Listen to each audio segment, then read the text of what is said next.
তিনি যদি উপযুক্ত ব্যক্তি হন তাকে তার যথাস্থানে সম্মানের জায়গায় বসিয়ে দেওয়া হবে। সম্মানিত ভাই ও বোনেরা, 15.5 বছর শুধু আমরা নির্যাতিত হইনি, আরো অনেকেই নির্যাতিত হয়েছেন।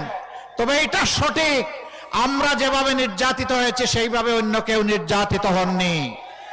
কারো অফিস সবগুলো বন্ধ ছিল না পুরোটা সময় জুড়ে, কারো নির্বাচন কমিশনের নিবন্ধন অন্যায়ভাবে বাতিল করা হয়নি, কারো দলীয় প্রতীক কেড়ে নেওয়া হয়নি, কারো নেতাদের ঘর বাড়ি বুলডোজার দিয়ে ভেঙে ফেলা হয়নি, এবং শেষ পর্যন্ত দিশাহারা হয়ে কারো সংগঠনকে নিষিদ্ধ ঘোষণা করা হয়নি। এই সবগুলা ছিল জামাতে ইসলামের উপর চরম জুলুম। সেই সময় আপনারা আমাদেরকে আশ্রয় দিয়েছেন দেশবাসী, আপনারা আমাদেরকে ভালোবাসা উপহার দিয়েছেন, আপনারা সাহায্যের হাত বাড়িয়ে দিয়েছেন, মায়েরা আমাদের জন্য খাবার সংগ্রহ করেছেন, ভাইয়েরা আমাদের নিরাপত্তার ব্যবস্থা করেছেন। সেই দিন আমাদেরকে আশ্রয় দেওয়ার মানে ছিল নির্ঘাত।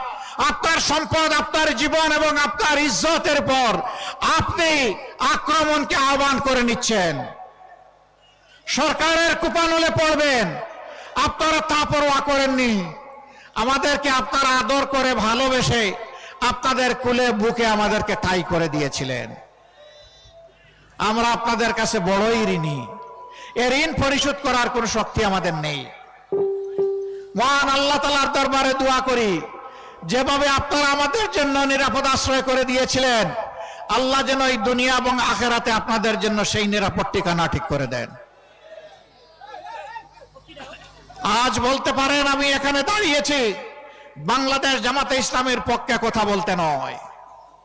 সেই 15.5 বছর মায়ের বুক থেকে যে সন্তানকে কেড়ে নেওয়া হয়েছে, আমি ওই মায়ের পক্ষে আজকে কথা বলতে দাঁড়িয়েছি।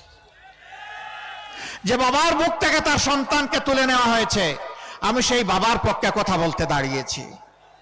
যে বোনটির বুক থেকে তার স্বামীকে উধাও করা হয়েছে, আমার সেই বোনটি, আমার মজলুম বোনটির পক্ষে আমি এখানে দাঁড়িয়েছি। যে কচি সন্তানগুলোকে এতিম করা হয়েছে, আমি সেই এতিম অবুঝদের পক্ষে এখানে দাঁড়িয়েছি। ঘুরে ঘুরে সারা বাংলায় তখন চেষ্টা করেছি সেই মুসলমানের খোঁজখবর নেওয়া। তাদের দুয়ারে গিয়ে হাজির হয়েছে জীবনের রিস্ক নিয়ে। আমি তাদের চোখের কোনায় তরল পদার্থ দেখেছি। সেই তরল পদার্থ চোখের সাধারণ পানি ছিল না। তাদের আপনজন প্রিয়জন হারানো যে মানুষগুলো দুনিয়া থেকে চলে গিয়েছে, তাদের রক্তের ফুটা আমি চোখের কোনায় দেখতে পেয়েছিলাম।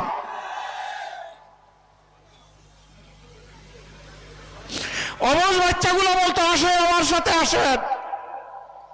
হাত ধরে নিয়ে একটা দেয়ালে তার বাবা রাখা ছবি দেখে বলতো, এটা আমার বাবা। আমার বাবা কি আর আসবে? এই শিশুদেরকে জবাব দেওয়ার মতো কোনো ভাষা আমাদের বুকে টুটে ছিল না। সেদিন আমরা স্তব্ধ হয়ে গিয়েছি। সারা বাংলাদেশকে বধ্যভূমিতে পরিণত করা হয়েছিল। আজ আমি তাদের পক্ষে দাঁড়িয়েছি। এইখানে আমি দাঁড়িয়েছি 18 কোটি মানুষের পক্ষে, সিন্ডিকেট করে চাঁদাবাজের কবলে ফেলে যাদের উপর আর্থিক, দৈহিক, মানসিক সব ধরনের নির্যাতন করা হয়েছে। ব্যাংকগুলা ডাকাতি করে উজাড় করে ফেলা হয়েছে। শেয়ার মার্কেট লুট করে কমপক্ষে 284 জন মানুষকে আত্মহত্যায় বাধ্য করা হয়েছে। লক্ষ লক্ষ পুঁজি বিনিয়োগকারীকে, তরুণদেরকে রাস্তায় বসানো হয়েছে। আজ আমি তাদের পক্ষে দাঁড়িয়েছি। আমি তাদের পক্ষে দাঁড়িয়েছি যারা এদেশের মানুষকে গোলাম বানিয়ে নিজেরা জমিদার হয়ে বসেছিল। তাদের বিরোধিতা করতে গিয়ে যারা আওয়াজ তুলেছিল, তাদের কণ্ঠ স্তব্ধ করে দেওয়ার জন্য জনগণের টাকায় কিনা অস্ত্র থেকে গুলি ছোড়া হয়েছিল।